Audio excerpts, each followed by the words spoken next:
things like the bakery. Men worked in the bakery or in the cobbler shop down below, or as basket and brush makers.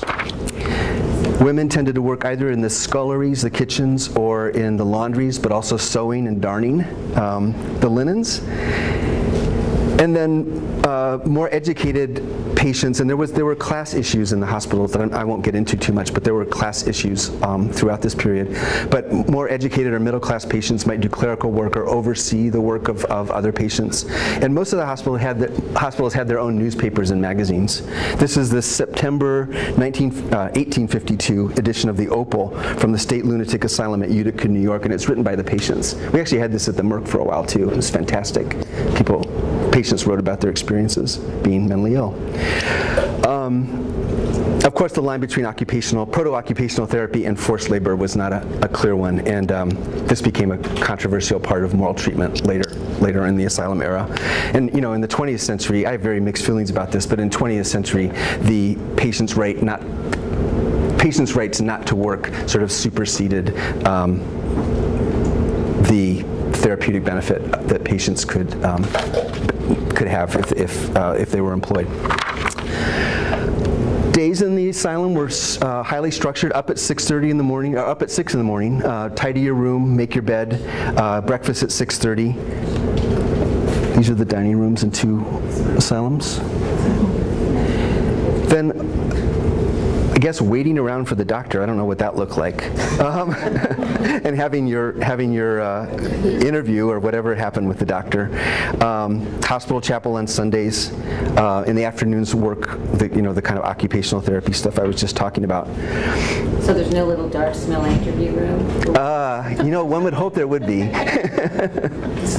It wouldn't be psychiatry without. Patients, this is the problem at the BHC, I remember, and I have mixed feelings about this too, but patients weren't allowed to hang out in their rooms all day, even if it meant just sitting outside their rooms. Maybe they're waiting for the doctors, I don't know. At the BHC, people could just stay in, like here, people could just stay in their rooms all the time. I think at least some of the Crestwoods, they have a policy where the doors are locked during the day so that people are forced to, whatever your opinions are about that, people are forced to involve themselves more in the activities of the hospital. And there were also opportunities for recreation. This is a billiard room in Poughkeepsie and a parlor that's a music room in Alabama. Here's an all-male sleigh ride. A lot of things were segregated. Here's the golf links at the Taunton State Lunatic Asylum in Massachusetts. There were performances, musical performance, dramatic performances. Asbestos was, yeah. The name of the play. Yes. Wait, is that an auditorium in an asylum? That auditorium is in an asylum, yeah. Wow. Yeah. Probably a little bit later than the ones I'm talking about right now, but nonetheless, yeah. Yeah. And there were what were called lunatics' balls, but dances, some of them co-ed. And if you've seen Titicut Follies, which is Frederick Wiseman's late 60s film about a state forensic asylum in Massachusetts, which is awesome. Titicut Follies is a sort of review and a dance for the patients. And this is co-ed, although pregnancy among female patients in the asylum was either fathered by male patients or by male staff was an ongoing problem, apparently. So, as far as physical treatments and physical interventions, restraints were allegedly minimized, probably not so much on the back wards. And bleeding and cupping and blistering had fallen out of vogue by the time, but laxatives and enemas were still very much part of what went down in the state hospitals. There was also hydrotherapy. You could have it cold or warm. I just noticed this morning that I think these people are actually restrained in these tubs. Yeah, I just thought they were not restrained. But what would happen with this was agitated patients would be greased up, put in the tubs of warm water. These pipes kept a continuous flow of warm water flowing, and the grease was so that people didn't crinkle up. And people would be kept in these for hours and hours, and they were reported to be very calming. In terms of non-laxative medications, psychoactive medications. These were all what we now call global sedatives. You know, the antipsychotics weren't around until 1955. So alcohols like chlorohydrate, which we probably still have on formulary here, barbiturates, bromides in the upper right. This is paraldehyde in the lower left, which was a later development and totally stunk. I saw an interview of a very old psychiatric nurse. It was a very old video of a very old psychiatric nurse who was recalling arriving at work at 7 in the morning and this horrible smell of paraldehyde pervading the units because they used it so much at night for sleep. And opiates were a really core part of the pharmacopoeia for psychiatric patients. And then later in the 20th century came other physical treatments. This is, I don't know if people have heard of the malaria cure for syphilis, but this is actually the guy in the right in the back there is the person who developed it. But he, if you give people Vivax malaria, sometimes it kills syphilis, so this became popular. Things like insulin shock therapy, which I don't really have a good picture of, but was horrible. It wasn't shock like we shock people in ECT, but they just gave people insulin until they passed out. It's apparently a horrifying experience for the patient. But then metrazole, which was a medication that caused seizures, and then after that in the late 1930s, electroconvulsive therapy replaced metrazole. And then later, lobotomies. Actually had a kind of short-lived reign, but left their mark. How short? Does anybody know? I want to say it's only like 20 years or something. Yeah. Does that sound about right? Yeah. Well documented in the book. Yeah, I mean, you'd think we'd been doing it since time immemorial. Okay, any questions? I'm going to switch again. I have a question you might have answered it. Convalescence wards, were people ever expected to leave or no? Yeah, I think everybody was, as far as I can tell, everybody was expected to leave. Really? Yeah, and this was, well, I'll talk a little bit more about this in a second, but yeah, I think the goal was that people would leave. So by the beginning of World War I, it was pretty clear that things had gone terribly awry along the lines that John was referring to in his introduction. And for the last part of the talk, I want to focus on how and why and when things started to go badly. The basic answer to the why question is that there were just too many patients. This is this diagram is drawn to scale. Up on top in 1780 is our little Philadelphia hospital, which is 100 feet long. And then by 1871, this is the State Lunatic Asylum at Buffalo, which is 2,200 feet long. An unforeseen virtue of the Kirkbride plan is you could just add these little Lego-like wards onto your hospital as you needed to enlarge it. And so much for the idea of 250 patients per hospital. But even with this massive increase in size, the hospitals couldn't accommodate the flood of patients. Pretty soon, common areas that had been used for moral treatment had been converted into dormitories. Bedrooms that were meant for 1 or 2 people to sleep in now house 6 to 8 people. Things got worse. This isn't even the worst picture I have. I think the worst picture I have I must have repressed because I couldn't find it on my computer this morning. But the beds just become closer and closer and closer together over time. And eventually the hallways also were used to house patients. So where were all these patients coming from? Any ideas? The war? The war. Was it post-war? Well, this was occurring even before World War I. Okay. Yeah. Civil War maybe. Could be. Yeah. Although things hadn't quite got. Immigration. Certainly the population was growing, so that's one thing. The rate of hospitalization was increasing too. Treponeme? The treponeme? Yeah, I'll talk about that. That's definitely one of the reasons. So one factor... Further industrialization. Further industrialization, yeah. You should be crazy on the farm.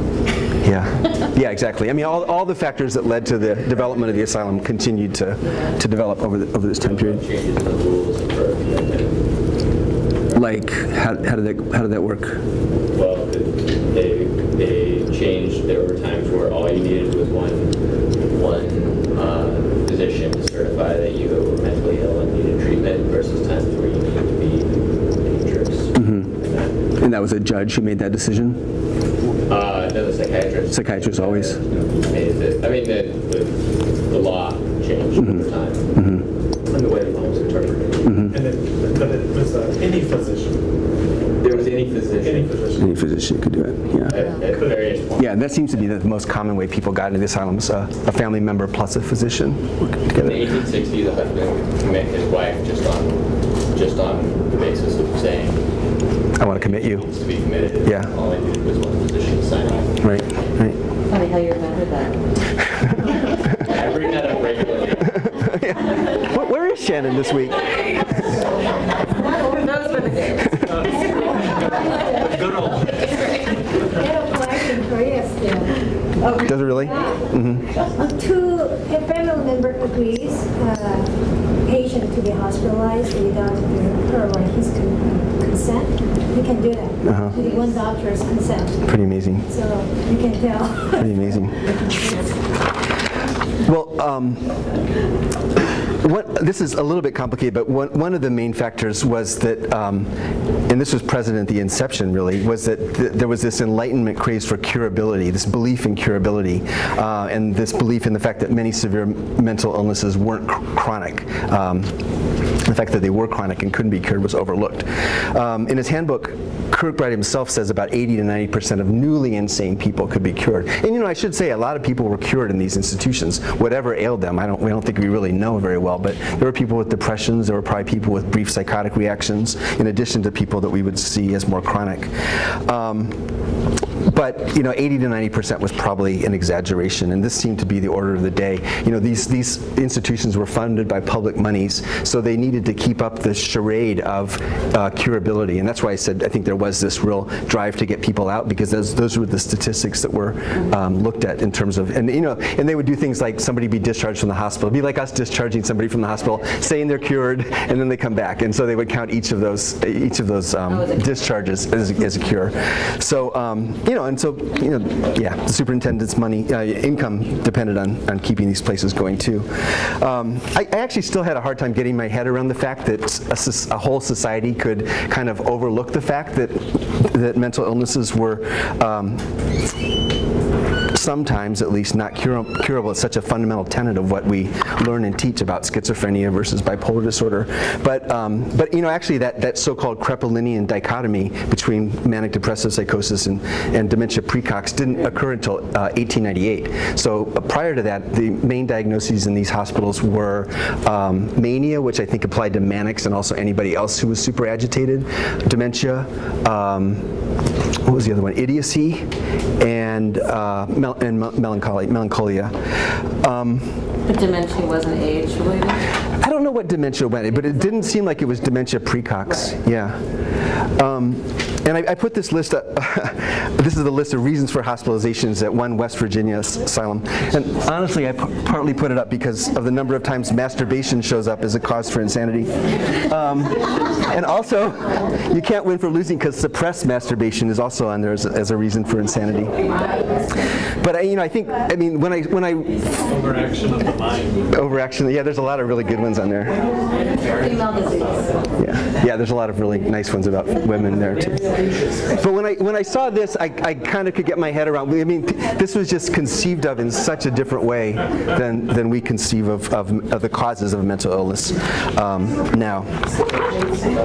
Seduction and discipline. What's seduction? And discipline. Sounds fun. That happens.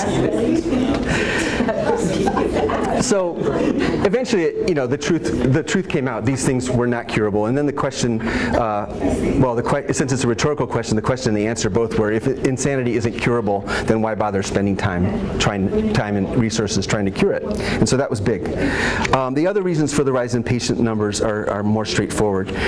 First, there was this redistribution of the insane, like you were saying, Jim, caused by, well, to some extent, caused perversely by the presence of the asylums themselves. If there was an asylum nearby, you could just send your insane family member to the asylum. You didn't have to go through years and years of suffering with them at home. And so that, the hospitals became the go-tos for families with insane relatives. Ditto for the elderly demented. During this period, senile dementia became medicalized, and tens of thousands of elderly demented people were placed in the hospital. So that was a big source of the rise. This is the... I'm sorry, just after 1900 or earlier?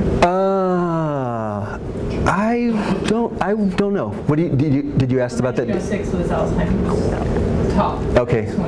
Yeah, I don't know. It could have been after that. Yeah, that's a good question. This is the tree of intemperance. There was, and in the 19th century was the golden age of inebriation, which sounds kind of lovely, but it wasn't. There was a huge increase in alcohol-related problems.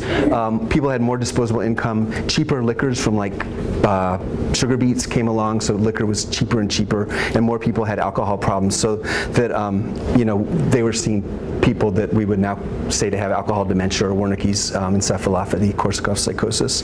And then, as John said, the treponeme, and this was a huge factor. The rate of syphilis increased wildly during this period, particularly among middle-class men. The etiology wasn't understood to be a treponeme initially, but there was this rising rate of what was called general paralysis or general paresis of the insane, GPI.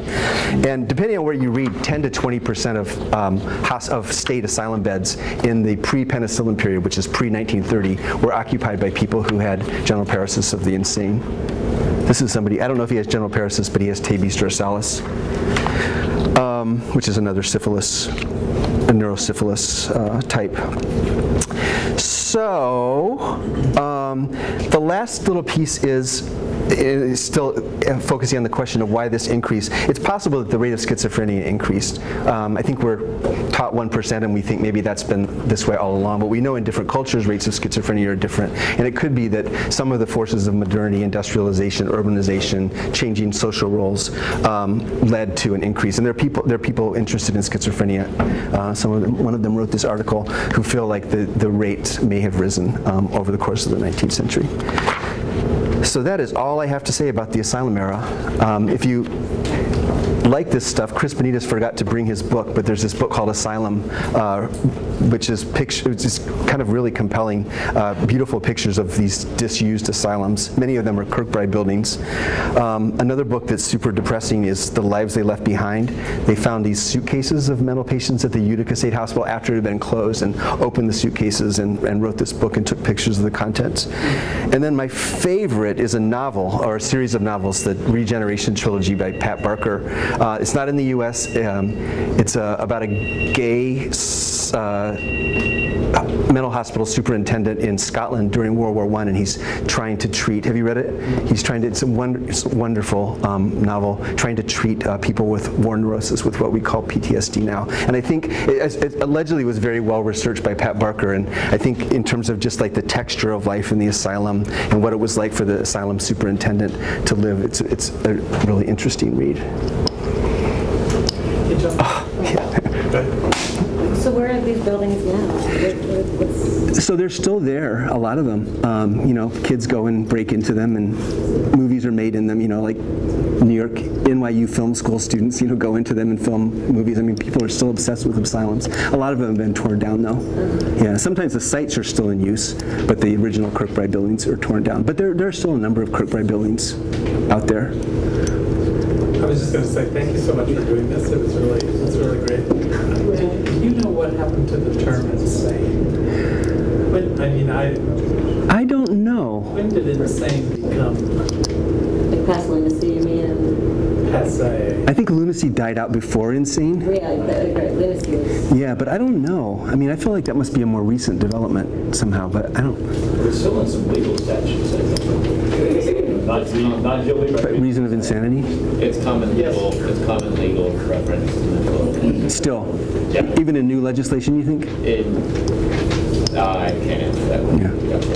But there are many statutes that still have the word insane built in. Yeah. I'm going to say I bet it's the 60s, but I don't. Yeah, I'm curious. Yeah. Because clearly that was the way we used to think about things. Yeah. Okay. All right. Thanks, everybody. Thank you all for coming. Please don't forget to fill out your evaluation. Phased out the asylums. What Say it again? phased out the asylums? What phased out the asylums? Well, Thorazine